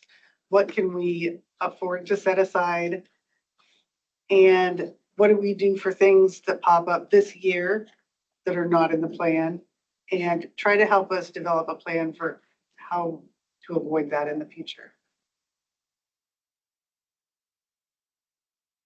So that was the main goal today, to help you guys get into a situation. I know like this IT one is a big one, that will come back up soon, I think, once David gets final numbers for the changes that he had in those bids. So hopefully this helps you guys feel more comfortable picking an area and saying, maybe we can use this, or do we need to push it off for a year based on where we're at and how can we plan for that in the future? So, if we take that 3 million, one from the general basic and 2 from gaming, and put it into capital projects, that doesn't necessarily mean we need to utilize it within this fiscal year. Now, it was on the plan that had already been out there. So I feel like it's an option for this year, if that's how you guys want to proceed. But also we could use it, another option would be to use it for future years and to really kickstart our planning going forward. There's no planning because we basically have about $8.3 million in projected capital needs. And we have about $4 million set aside. There's, Well, if you're comfortable at staying at about 28% in the cash balance instead of the 35, that would allow us $4.5 million in the general fund reserves. Right. Then if you use the entirety of 4.7 million in gaming, that gives you 9.2.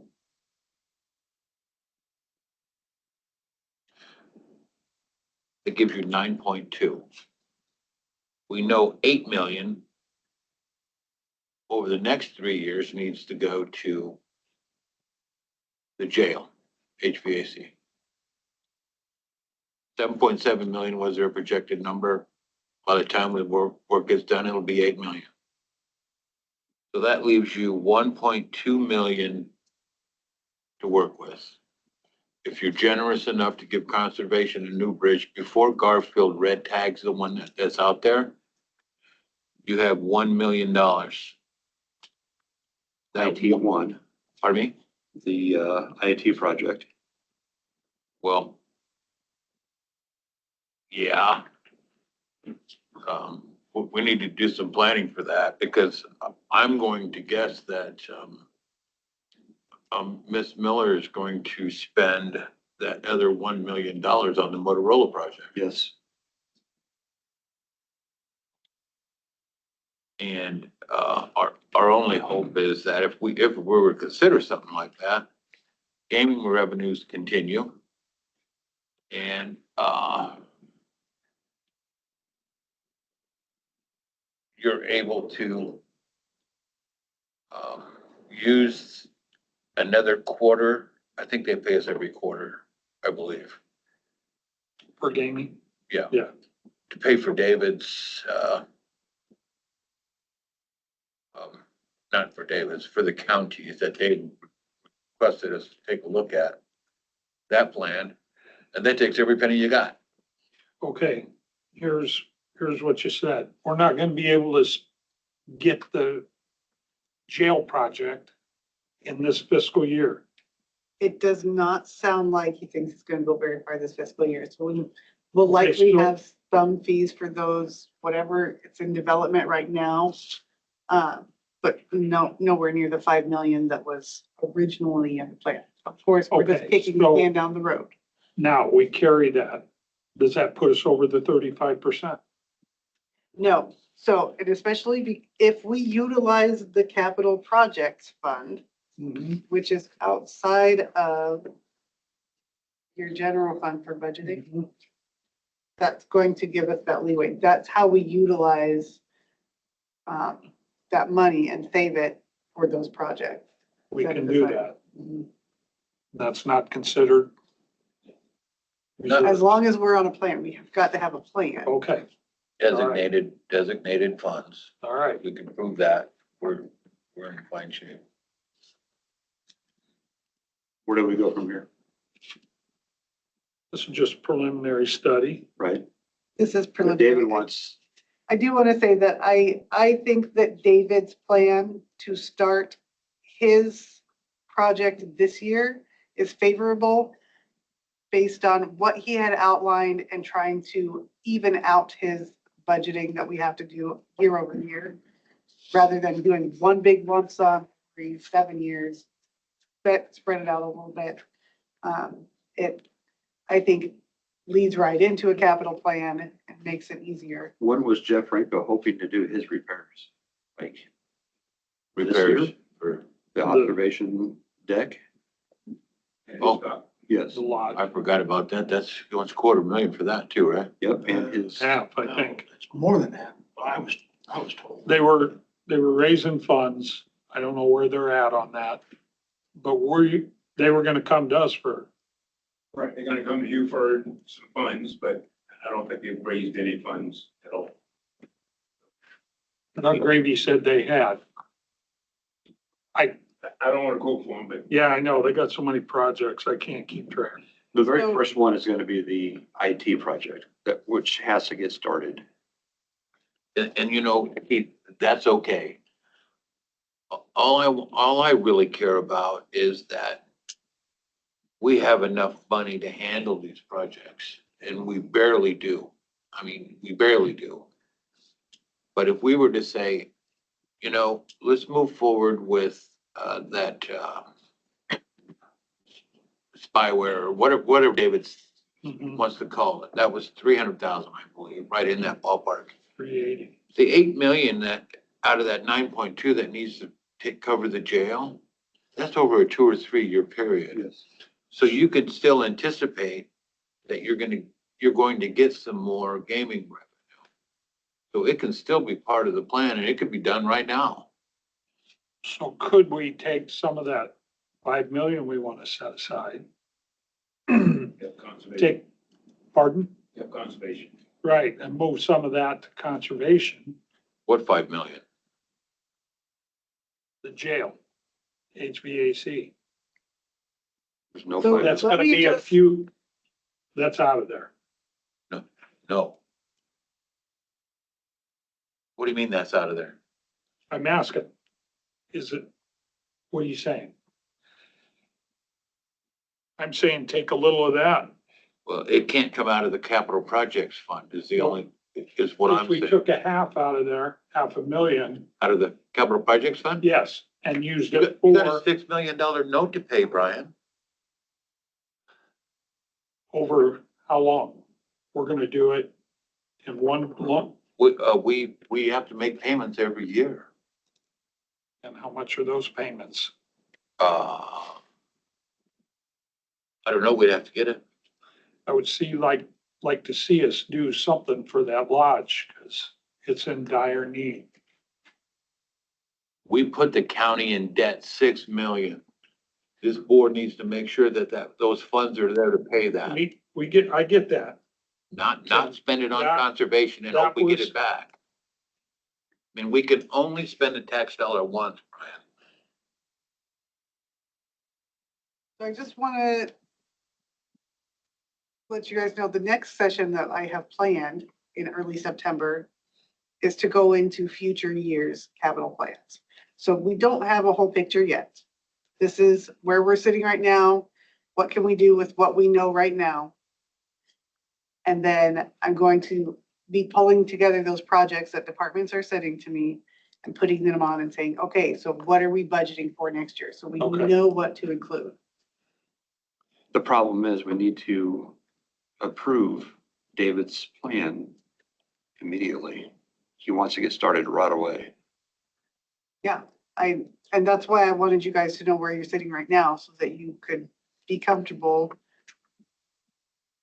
with finding some funds for him. You know, and I think the gaming, whether or not we do it directly from gaming or utilize it for transfer, I think the 2 million that was originally slotted from gaming for capital projects this year is a good place to find that for him. Today's the 18th, next week is the 25th. Are we comfortable discussing David's project next session? So that he can Well, he's start. not in here. I don't know if he's got all the bids back yet. I can reach out to him and see if he's ready to throw it on. I thought he had them there a couple weeks ago. few weeks ago. but then he had to take them back out. They expired. Because they, Yes.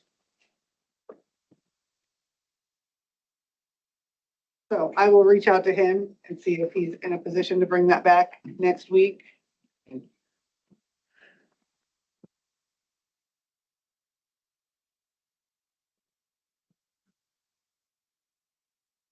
all right, we good?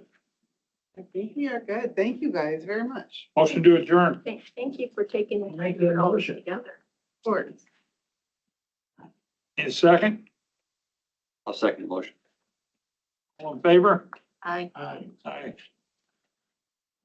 Those opposed can stay. Jonathan? Any good news? Is